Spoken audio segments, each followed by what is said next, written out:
নমস্কার বন্ধুরা, কেমন আছেন আপনারা সবাই? আশা করি ভালো আছেন। তো আজকে আমি একটি নিরামিষ রেসিপি বানাচ্ছি। তা হলো আপনাদের সবারই জানা রেসিপিটা, সেটা হচ্ছে লাউ দিয়ে মুগের ডাল, কিন্তু সেটাকে আমি একটু অন্যরকমভাবে করার চেষ্টা করছি। তো আপনারা জানেন যে মুগ ডাল করতে গেলে প্রথমে মুগ ডালটাকে শুকনো খোলায় একটু ভেজে নিয়ে শুকনো কড়াইয়ে দিয়ে তারপরে সেটাকে সেদ্ধ করে নিতে হয়। আমি সেইভাবেই মুগ ডালটা সেদ্ধ করে নিয়েছি, তাই জন্য আর আপনাদের সঙ্গে সেটা দেখালাম না আপনাদের কাছে। আর এদিকে আমি লাউগুলোকে এরকম লম্বা লম্বা করে কেটে নিয়েছি। এবারে কড়াইয়ের মধ্যে সামান্য একটু তেল নিয়ে নিয়েছি। আমি সর্ষের তেল নিচ্ছি, আপনারা যে কোনো তেল নিতে পারেন। তো সর্ষের তেল নিয়ে নিয়েছি। তেলটা গরম করা পর্যন্ত একটু অপেক্ষা করব। তেলটা গরম হয়ে গেছে, এর মধ্যে আমি কেটে রাখা লাউগুলো দিয়ে দিচ্ছি।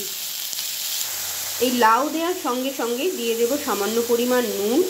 তারপরে ভালো করে নুনটা মিশিয়ে নেব লাউয়ের সঙ্গে, আর চাপা দিয়ে কিছুক্ষণ লাউটাকে সেদ্ধ করতে দেব। এই দেখুন, লাউটাকে চাপা দেওয়ার ফলে লাউটা সামান্য একটু নরম হয়ে গেছে। বেশি নরম করার প্রয়োজন নেই, মোটামুটি একটু নরম হলেই হবে। এবার এর মধ্যেই আমি দিয়ে দিচ্ছি সেদ্ধ করা মুগের ডাল।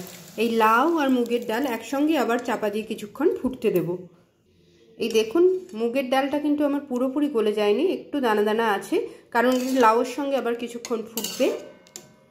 এই সময়ই আমি এই ডালের মধ্যে দিয়ে দিচ্ছি হলুদ, পরিমাণ মতো হলুদটা দিয়ে দিচ্ছি, যাতে লাউ এবং ডালের সঙ্গে হলুদটা ভালো করে ফুটে মিশে যেতে পারে। এবারে চাপা দিয়ে কিছুক্ষণ ফুটতে দেব। এই দেখুন, কিছুক্ষণ ফোটার পরে লাউ এবং মুগের ডাল সুন্দরভাবে আমার সেদ্ধ হয়ে গেছে।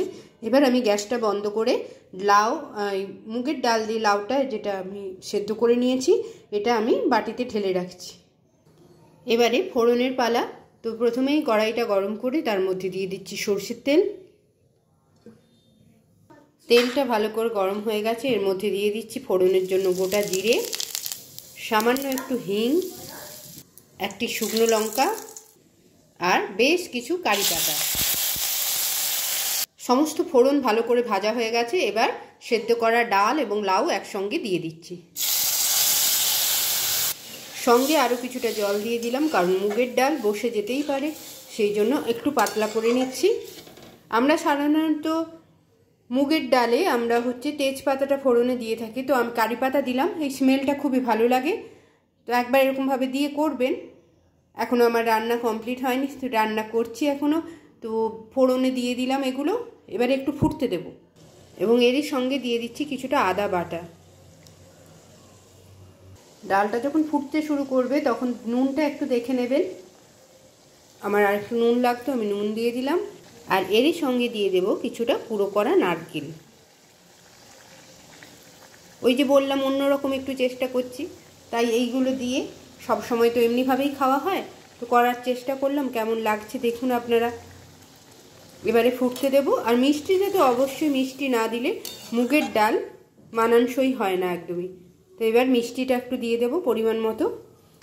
দিয়ে দিচ্ছি মিষ্টি।